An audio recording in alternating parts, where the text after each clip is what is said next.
Hai semua, nama saya Cikgu Shirley. Dalam kelas hari ini, cikgu akan membincangkan soalan ke-7 iaitu pemahaman petikan sastra berdasarkan kertas peperiksaan percubaan SPM 2025 bagi BM kertas 2 Melaka. Okey, jadi mari kita baca soalan dulu, ya.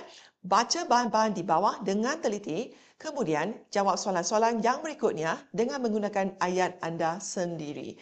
Okey, jadi di sini ada dua bahan diberikan, bahan 1 dan bahan 2.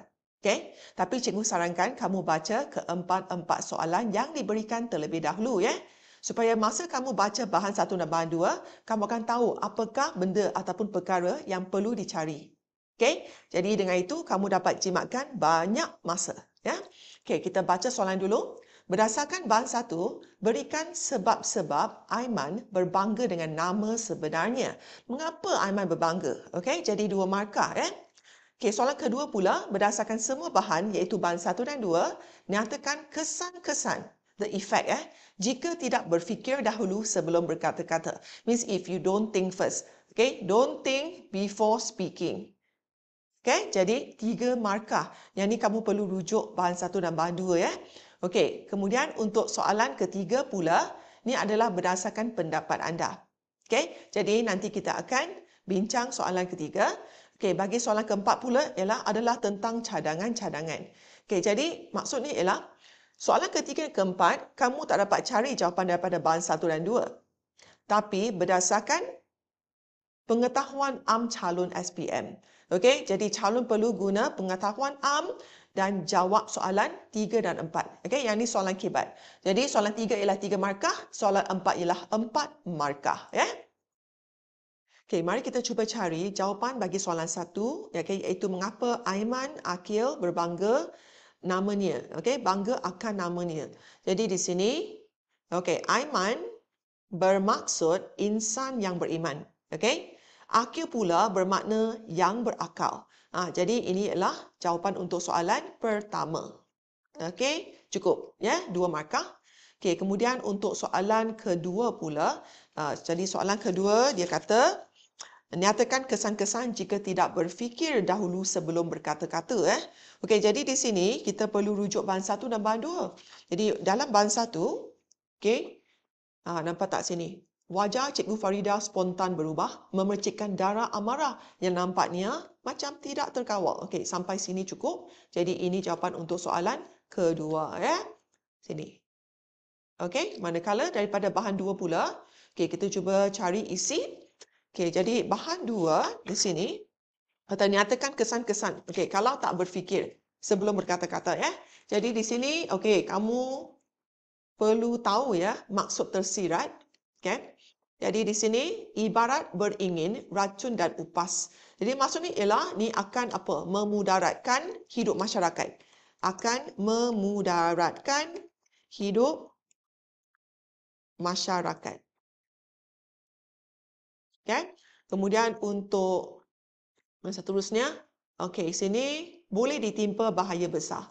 Jadi boleh ditimpa bahaya besar. Jadi maksudnya ialah hidupnya, okey, sering diundang masalah. Okey, sering diundang masalah. Jadi ini untuk yang kedua. Okey, untuk soalan kedua. Okey, jadi sekarang cikgu nak present jawapan lengkap, ya, supaya pelajar dapat tahu bagaimana kita nak tulis jawapan penuh, masa peperiksaan. Okey, jadi untuk soalan 1, berdasarkan bahan 1, Aiman berbangga dengan nama sebenarnya kerana Aiman bermaksud insan yang beriman. Okay? Akil pula bermakna yang berakal. Jadi di sini 2 markah. Okey, bagi soalan 2 pula, berdasarkan semua bahan. Jadi di sini, berdasarkan bahan 1, antara kesan jika tidak berfikir dahulu sebelum berkata-kata ialah menyebabkan wajah Cikgu Farida spontan berubah dan seperti memercikkan darah amarah sini. Ya. Okey, berdasarkan bahan 2 pula, antara kesan jika tidak berfikir dahulu sebelum berkata-kata ialah akan memudaratkan hidup masyarakat, iaitu daripada frasa ibarat beringin, racun dan upas. Okay? Dan hidupnya sentiasa dirundung masalah. Okay? Daripada boleh ditimpa bahaya besar. Okay? Okey, jadi di sini berapa markah? 3 markah. Okey, 3 markah. Jadi pastikan kamu dapat satu isi daripada bahan 1, lepas tu 1 atau 2 isi daripada bahan 2. Okey, semak semula, pastikan tiada kesalahan ejaan dan tanda baca. Dapatlah 3 markah, ya. Okey, sekarang kita beralih ke soalan ketiga dan keempat, iaitu soalan kebat. Okey, kita lihat di sini. Okey, cikgu dah sediakan jawapan di sini. Jadi ini berdasarkan pengetahuan am calon, ya. Pengetahuan am calon. Okey, jadi mari kita lihat jawapan yang cikgu dah sediakan di sini. Okey, pada pendapat saya, kepentingan menjaga tutur kata ketika berbicara ialah tidak menyinggung perasaan orang lain. Ya, betul. Okey, bila kita nak berbicara, sebelum tu kita perlu fikir dahulu sama ada akan menyinggung perasaan orang lain ataupun tidak. Will it offend other people? Okey? Selain itu, kita tidak akan kehilangan kawan yang baik. Okey, we won't lose a good friend. Ya, nanti mereka unfriend you kan, block kamu dalam media sosial. Okey, tidak akan kehilangan kawan. Okey, bukan itu saja, kita akan dihormati oleh orang lain. Will be respected by people. Okey, ya, saling menghormati. Jadi dapatlah 3 markah, ya. Okey, untuk soalan keempat. Okey, jadi di sini dalam bahan 1, Aiman digambarkan seorang murid yang pintar dan mempunyai IQ yang tinggi. Sebagai sahabat baik Aiman, nyatakan cadangan-cadangan, Miss Wan ada suggestion untuk memastikan potensi murid genius seperti Aiman berkembang dengan baik. Jadi di sini 4 markah.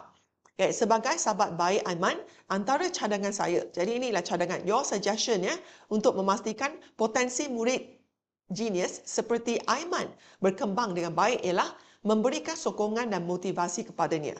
Give support, give motivation to him. Selain itu, saya boleh mengadakan aktiviti perbincangan berkumpulan. Can have a group study. Okay?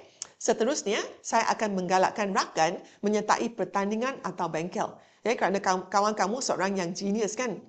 Jadi, suruh kawan menyertai pertandingan ataupun bengkel.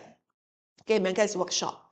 Bukan itu saja, saya akan menyuruhnya menjadi ketua kumpulan. Ketua K, huruf kecil ya. Ketua kumpulan perbincangan. Okay, become the leader in a group study. Okay, jadi di sini dapatlah 4 markah ya. Okay, ingat semak semula, pastikan tiada kesalahan ejaan, struktur ayat dan tanda baca. Okay, lepas tu kita beralih ke soalan ke-8 iaitu novel.